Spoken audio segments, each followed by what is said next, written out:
Hello, is this thing on? Oh, excuse me.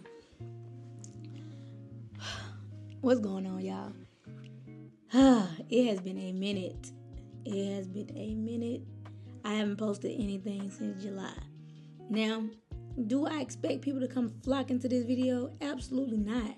But I'm going to post it anyway because I told myself I was going to make this video, I was going to drop this video, and I was going to talk about a few things to help catch up with what I had going on because I want to.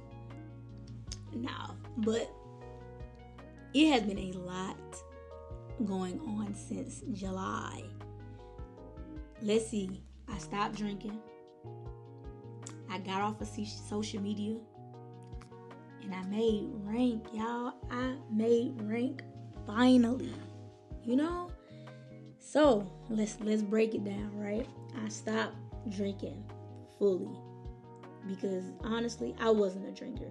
I was always that friend that was like, you know, I drank socially.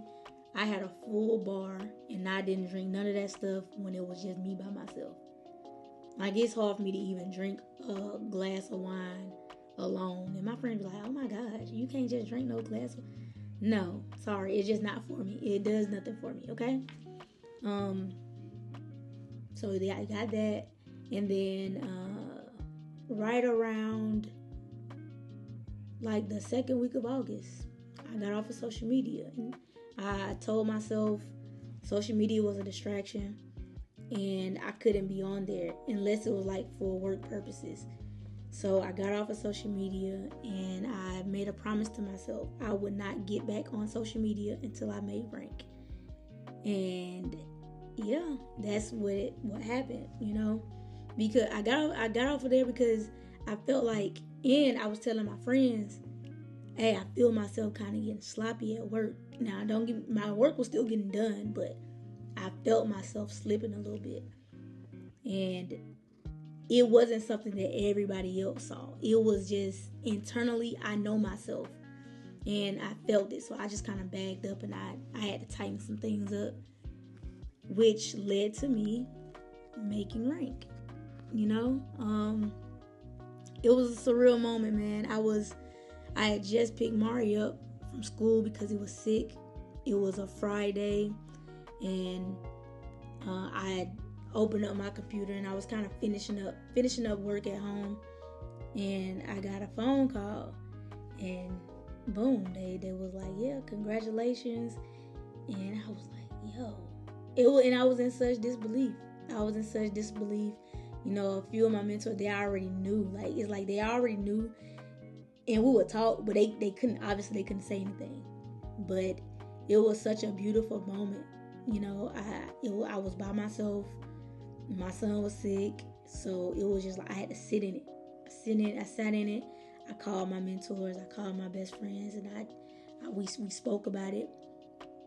But all in all, I didn't really celebrate, you know, because everybody was like, "Oh my God, what you gonna do to celebrate?"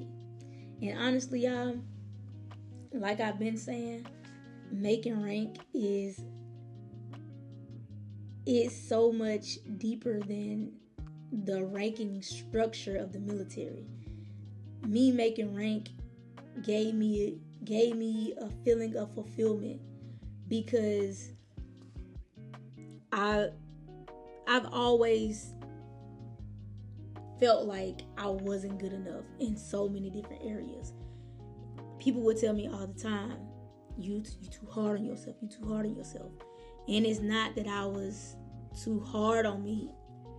I had been overlooked for so long. Starting as a child, I felt overlooked. And so to finally be seen at a place like this where it's so many people, it's such a beautiful feeling. Like, I was already operating in the mode of where I am now, but I wasn't getting paid for it, obviously. And I wasn't wearing the rank of E6. So people were always, you know, they were, oh, she just E5 or this. And that would piss me off because I'm like, please don't treat me like that because of my rank. I'm so much bigger than that, you know. And it kind of stemmed from my childhood, right? So I would always do things the best way that I could. You know, I would bring home decent grades. I wouldn't get suspended. I wouldn't do the things that everybody around me was doing because I saw what happened to them when it happened. So I decided, like, hey, I'm going to be a good kid because I want my mama to love me always. I want my daddy to be proud of me always. And it's not that they did not love me or they weren't proud of me, but I didn't know that. I didn't feel it. So I always overcompensated. And even when I would overcompensate, I never got anything from it. Y'all don't understand. I felt like I did everything right, and I was always so wrong. Again, this stemmed from childhood.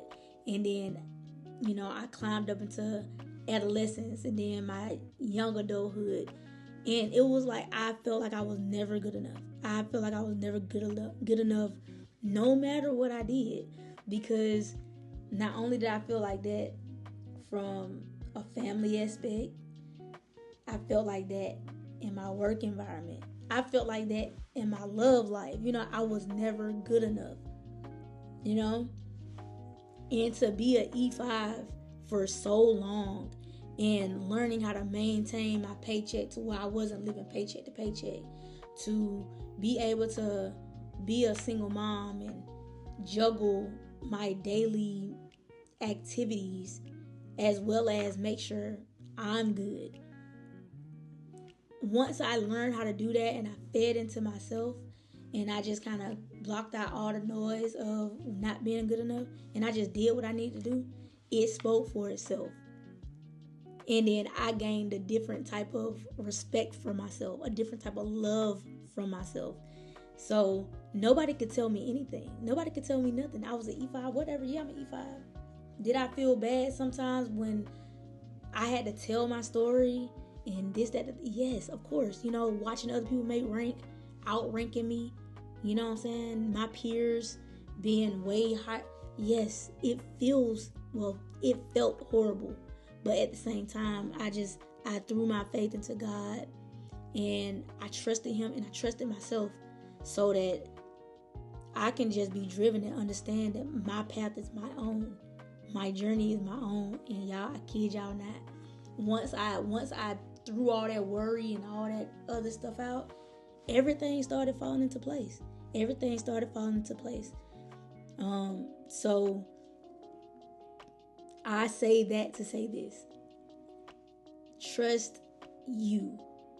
You put God first and then you after, you cannot go wrong. Because if you don't put your faith in God, it's just going to be a harder climb. Then if you don't put faith in yourself, you never going to get nowhere because you are the most important person. Even if you have kids or a spouse, you still got to put you first. You put that other person first, then you start neglecting yourself. Then resentment starts to boil in. I couldn't put my child first no more. My child is there. Obviously, I love him to death. But I had to put me first so that I can be good enough for him. Y'all don't hear me though.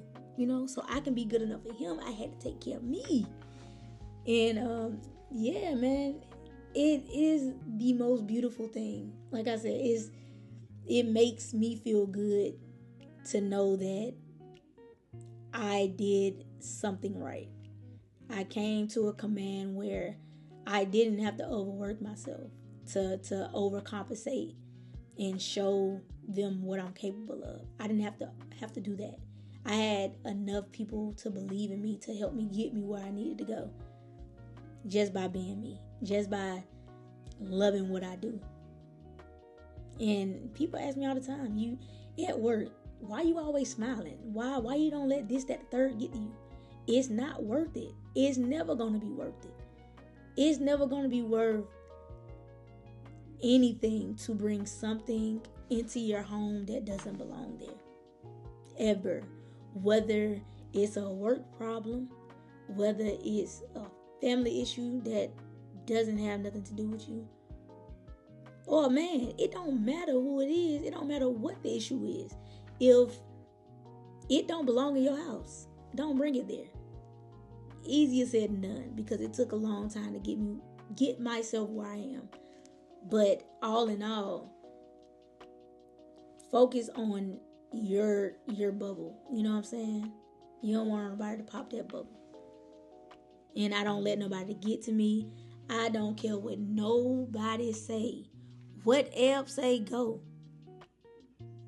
I don't want to go nowhere. I'm not gonna be there. I'm not in the business of pleasing anybody anymore. I've been there. I did that. I'm not doing it no more. It does you no good to please the next person. I'm not saying be totally inconsiderate or to just be a a-hole. I'm not saying that. I'm just saying listen to yourself. Listen to your spirit. If you don't want to be in a certain place, don't be there, because it's only going to sit on you. And it's only going to piss you off. You know how people used to always... There was something I saw on social media. It was like, if a child feels uncomfortable around an adult, believe them. Don't belittle them. Don't tell them they're wrong. That's how the issues start, because they don't think that you believe them or trust them. You know, it's the same thing for yourself. If you don't want to be, don't be there. Don't be there, man. It's not going to do you no good. So, go where you're wanted. Love yourself. And be good to you always.